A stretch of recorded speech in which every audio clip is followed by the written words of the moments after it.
Welcome to the Washington Week Web Extra, where we pick up where we left off on the broadcast. Looking at the calendar, next week promises to be one of, if not the busiest weeks in recent congressional history, at least on the Senate side of the building. Next Wednesday, at least 5 confirmation hearings are scheduled for Donald Trump's top cabinet picks, and they're scheduled to spend most of the day also holding up or down votes on amendments to a bill designed to start the process of undoing Obamacare. Jeff, who's on the docket next Wednesday, and why are Republicans jamming the schedule like this? Well, a couple reasons. One, they want to give early confirmation to several cabinet members, so they are ready to take office the minute Donald Trump is sworn in, which is by tradition. When President Obama was sworn in some 8 years ago, I believe he had 6 cabinet secretaries waiting for him. So Republicans would like to do the same. But next Wednesday, the Justice Committee, the Judicial Committee, we'll be hearing Jeff Sessions, the second day of his confirmation hearing for Attorney General. There's Education, there's Secretary of State, there's Labor, and there's Intelligence as well. There were supposed to be 6, but I was told late today that the Homeland Security Secretary's hearing is going to be moved today.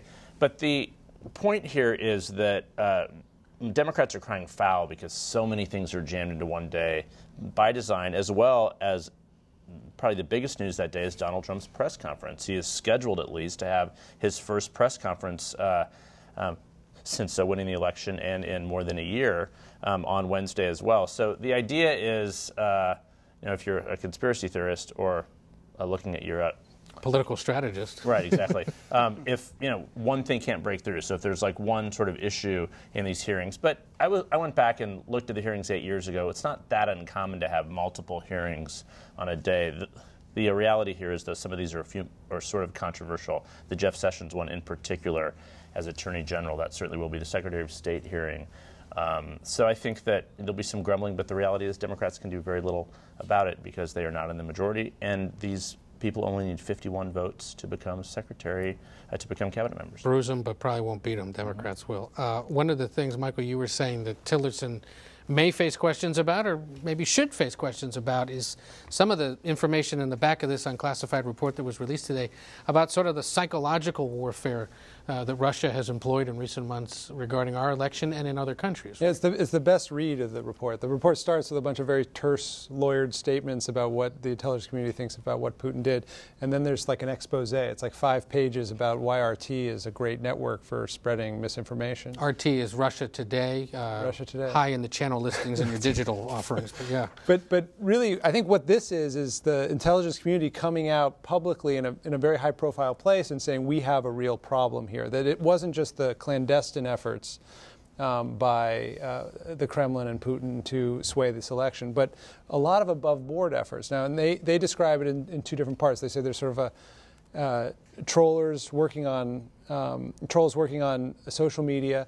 and then there's the broadcast networks and Russian websites, which basically push a party line. And this is a concern that the Obama administration's had for quite a while. When the Crimea invasion happened, all of this Russian architecture shifted, blasting misinformation into Europe, blasting misinformation into Ukraine. And at the State Department, they were really frustrated. Like, our propaganda efforts are rather staid and traditional. We produce news, we distribute it internationally. We don't really make up stuff in the way that Russia does, and we don't have the same aggression on social media that they do.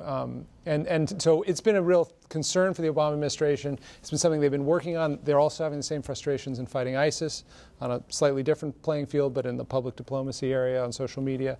And I think if Clinton had won, this would have been a big issue for them. But with Trump, we don't know what he's going to do. Right. Yeah, and it's funny you say we don't do a lot of it, because I talked to foreign journalists who live and work here in Washington, and they marvel at Fox News and always have thought that was the propaganda. That's their words, not mine. But they're not run by the government. Exactly. That's the key distinction. Okay, so we got confirmation hearings beginning for some top-level nominees, but up at Trump Tower, the president-elect still has to sort through resumes for roughly 4,000 federal jobs. Of those, 690 require Senate confirmation, and already 22 have earned the title of assistant to the president. Who are they, Alexis, and why is this a little out of the ordinary? Well, one of the interesting things that transition experts, and there are a lot of them who've examined and studied, have said is, and previous presidents have said this, that they wish that they had reversed order. Bill Clinton said this, that he should have put his White House staff together first and then done the cabinet. And in this case, Donald Trump is focused on the cabinet and is 2 weeks out, and we have just a skeleton of the White House staff. So what we're watching is day by day they're putting together announcements of these people. We know that already from the organization that Donald Trump is going to hope that his West Wing functions with very independent centers of power reporting up to him. The competition of that is going to be fascinating to watch. We know that he wants to pay all of these folks who helped him in the campaign the top tier salary that you can earn. That's where you get the assistant to the president, title. These people have experience with politics, they have experience with communications, and they have very little experience in executive governing or the White House. It's interesting, too, that we just started to get a list of names, and some of his former foes are donating some of their staff. Ted Cruz has donated some of his staff. Chris Christie donated to the White House, probably against his better judgment, the political director, Bill Stepien, who was fired by Chris Christie, Mike Pence, the incoming vice president, Newt Gingrich. And so you're seeing a real mix of people. There's lots of maybe legislative, not a lot of White House or executive experience, and it'll be really interesting. And how nervous, Bob, are they up at Trump Tower about the pace of this? I mean, we've talked about the fact that come the afternoon of the 20th, it's their place, everyone else is gone. Do they think they're ready?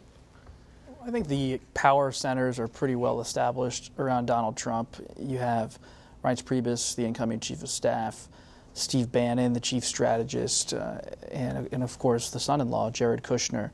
And I think you could add Kellyanne Conway, the counselor to the president, as part of that group. And so Trump's circle is pretty set. Stephen Miller is running speech writing, comes from the Jeff Sessions world. I think what's come together a little on the later side is the legislative part of the staff. And Rick Dearborn, who's been chief of staff for Senator Sessions, is going to work hand in hand with Mark Short, a longtime advisor to the vice president-elect. And then, of course, you have Stephen Miller there, the Sessions aide. So you have a kind of a balance between center-right, conservative Republicans, populist, Sessions types, and it's going to be a political balancing act as well as a personnel balancing act. We'll see how that goes. 2 weeks from tonight, like we said, inaugural balls will be underway, and Donald Trump will be president. It'll be interesting. It's hard to believe we're that close to it now at this point. Thanks, guys. That was great. Good way to start the new year. And that's it for this edition of the Washington Week Extra. While you're here online, test your knowledge of the stories that made headlines this first week of 2017 on the Washington Weekly News Quiz. I'm Ed O'Keefe.